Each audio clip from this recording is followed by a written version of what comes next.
Hi అండి, welcome to my channel. నేను మీ ప్రియ. ఈ వీడియోలో cast iron dosa pan seasoning ఎలా చేసుకోవాలో చూద్దామండి. జనరల్గా మనం దోశ అనగానే క్రిస్పీగా తినడానికి ఇష్టపడతాం కదా. ఆ క్రిస్పీనెస్ కోసమే నాన్ స్టిక్ ప్యాన్స్ వాడతాము. కానీ నాన్ స్టిక్ కొన్ని రకాల క్యాన్సర్కి కారణమవుతుందని మనందరికీ తెలుస్తుంది కదా ఈ మధ్యకాలంలో. సో నాన్ స్టిక్ కన్నా కాస్ట్ ఐరన్లో కూడా చాలా క్రిస్పీగా పర్ఫెక్ట్గా దోశలు వస్తాయండి. దీన్ని సీజనింగ్ చేసుకోవాలి. ఫస్ట్ ఇప్పుడు ఈ స్టిక్కర్ అనేది మనం ఈజీగా లేపడానికి స్టవ్ పైన కొంచెం లైట్గా హీట్ చేస్తే ఈ స్టిక్కర్ అలా లేపితే వచ్చేస్తుందండి. ఏ స్టిక్కర్ అయినా కూడా మనం కొత్తవి తీసుకున్నప్పుడు ఇలా ఈజీగా కొంచెం లైట్గా హీట్ చేస్తే వచ్చేస్తుంది. ఇప్పుడు మనం వాడే డిష్ వాష్ లిక్విడ్ ఉంటుంది కదండి, లిక్విడ్ అయినా పర్లేదు, సోప్ అయినా పర్లేదు, ఏదైనా పర్లేదు. మనం గిన్నెలు కడుక్కోవడానికి వాడేది ఏదైనా తీసుకొని ఒకసారి శుభ్రంగా కూడా బాగా రబ్బర్ తోటి రుద్ది కడగండి. కడిగిన తర్వాత ఇప్పుడు స్టవ్ పైన పెట్టేసి మనకి కొంచెం వాటర్ పోసి ఆ వాటర్ అనేది హీట్ అవ్వనివ్వండి. కొంచెం బాయిల్ అయితే ఏంటంటే ఆ బ్లాక్నెస్ అంతా కూడా మనకి తయారు చేసేటప్పుడు ఉన్న ఆ బ్లాక్ అంతా కూడా మనకి ఈజీగా వచ్చేస్తుంది అనమాట. ఇదిగోండి, ఇది మనం వేడి చేసిన తర్వాత ఆ వాటర్ అంతా కూడా పారబోసేసి కొంచెం ఆరిన తర్వాత మళ్ళీ నీట్గా తడి లేకుండా నీట్గా ఒక నాప్కిన్తో అయినా టిష్యూతో అయినా కూడా తుడిచిన తర్వాత ఇప్పుడు కొంచెం ఆయిల్ వేసుకొని మనం టిష్యూ తోటి ఈ విధంగా మొత్తం కూడా అప్లై చేయాలండి. మనం సీజనింగ్ కరెక్ట్గా చేస్తే ఫస్ట్ డేనే దోశలు పర్ఫెక్ట్గా బాగా వస్తాయండి. ఇదిగో బ్యాక్ సైడ్ అంతా కూడా ఈ విధంగా మనం టిష్యూ తోటి ఆయిల్ అంతా కూడా అప్లై చేయాలి. ఇది కాస్ట్ ఐరన్ కదండి, కొంచెం మనకి చూడండి బ్లాక్నెస్ అనేది ఎక్కువగా ఉంటుందన్నమాట. ఈ విధంగా చేసిన తర్వాత మళ్ళీ ఒకసారి మనం లిక్విడ్ సోప్ ఉంటుంది కదా, దాంతో శుభ్రంగా వాష్ చేయాలి. స్టీల్ పీచు వాడకూడదండి, సాఫ్ట్గా ఉన్న స్క్రబ్బర్ తోటి రుద్దాలన్నమాట.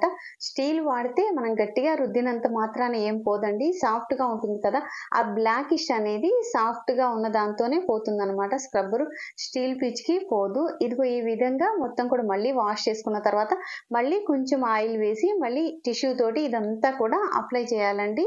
ఒకవేళ మీరు ఒకే రోజు ఇన్నిసార్లు మేము చేయలేము అన్నప్పుడు ఇలా ఆయిల్ అంతా ఒకసారి బాగా సోప్ తోటి వాష్ చేసిన తర్వాత ఆయిల్ అప్లై చేసి మీరు ఆ నైట్ అంతా పక్కన పెట్టేయచ్చు. మళ్ళీ రేపు వాష్ చేసుకొని శుభ్రంగా తుడిచి మళ్ళీ రేపు అంతా కూడా ఆయిల్ అప్లై చేసి అలా పక్కన పెట్టి ఒక 4 days అలా చేయొచ్చు. లేదా ఒకే రోజు ఎక్కువ సార్లు కూడా చేయొచ్చు అనమాట. ఇక్కడ నేను థర్డ్ టైం చేస్తున్నాను అనమాట. ఇదిగోండి ఆయిల్ అప్లై చేశాను, ఇప్పుడు 3 times అనమాట. మీకే అర్థం అవుతుంది. ఈ విధంగా మనం రుద్దుతూ ఉన్నప్పుడు ఏంటంటే లిక్విడ్ వేసి వాష్ చేసినప్పుడు నేను ఇక్కడ చూపిస్తాను చూడండి. మనం ఫింగర్ అనేది పెడితే మనకి బ్లాక్ అనేది మన వేలికి అవుతుందన్నమాట. ఎప్పుడైతే మన వేలికి అలా అవ్వకుండా ఉంటుందో మొత్తం క్లియర్గా మొత్తం పోయినట్లు లెక్క అనమాట.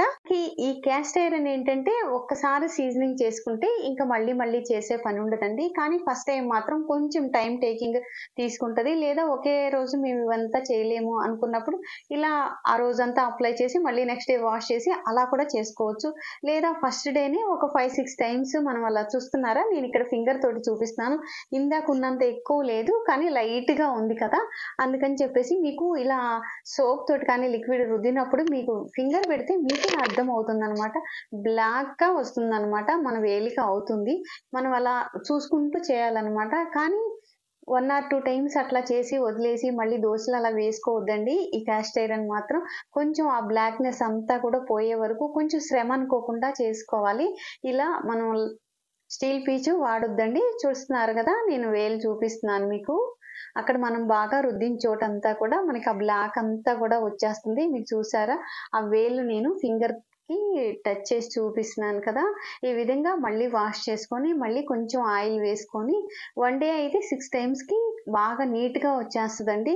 లేదంటే అట్లా మీరు నైట్ అంతా కూడా ఆయిల్ అప్లై చేసినా కూడా పర్లేదు. ఇదిగోండి నేను 6th time చేస్తున్నాను అనమాట.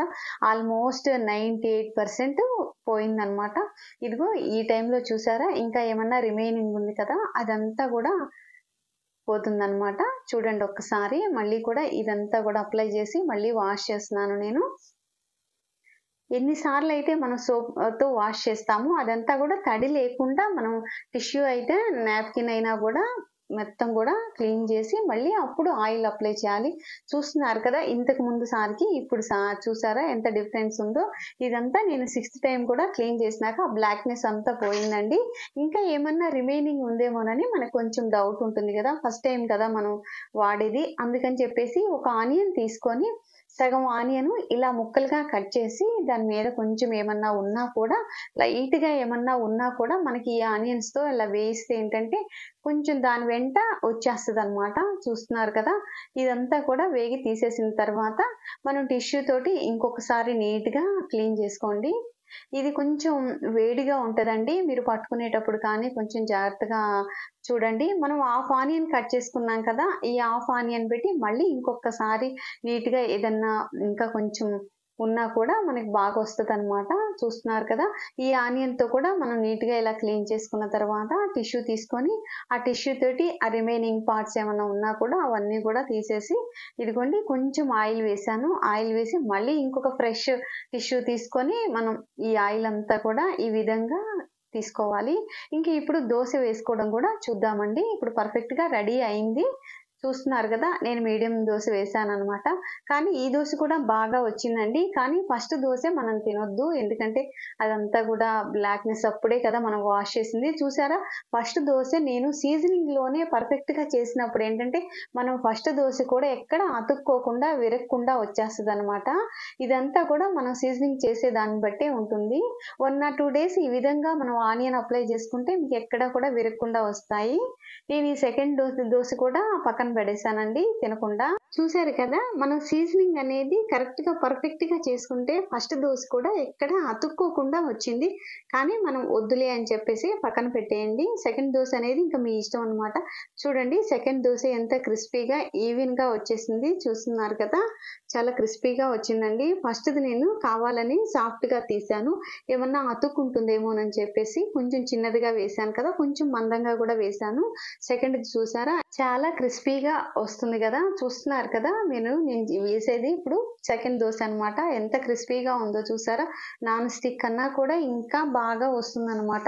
ఈ పాన్ ఏంటంటే బాగా వెయిట్ ఎక్కువ ఉండటం వల్ల మనకేంటంటే ఈవెన్‌గా వేడి అనేది హీట్ మనకి ఈవెన్‌గా స్ప్రెడ్ అవుతుంది. దోస అంతా కూడా ఆ విధంగా క్రిస్పీనెస్‌లో కూడా బాగా టేస్ట్ కూడా చాలా బాగున్నాయండి.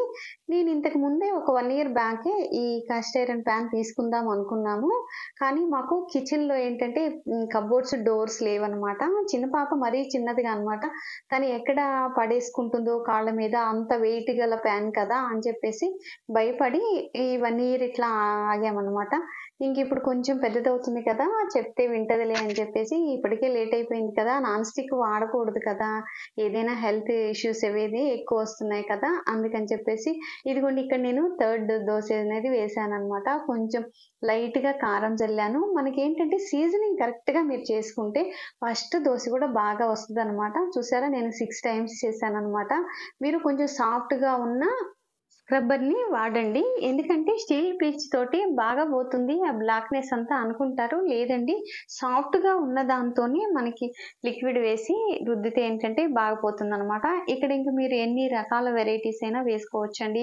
రాగి దోస వేసుకోవచ్చు, జొన్న దోస ఏ రకమైన దోస అయినా కూడా మీరు సీజనింగ్ కరెక్ట్‌గా చేసినట్లయితే ఫస్ట్ డే నుంచి కూడా నీట్‌గా ఇలా వేసుకోవచ్చు.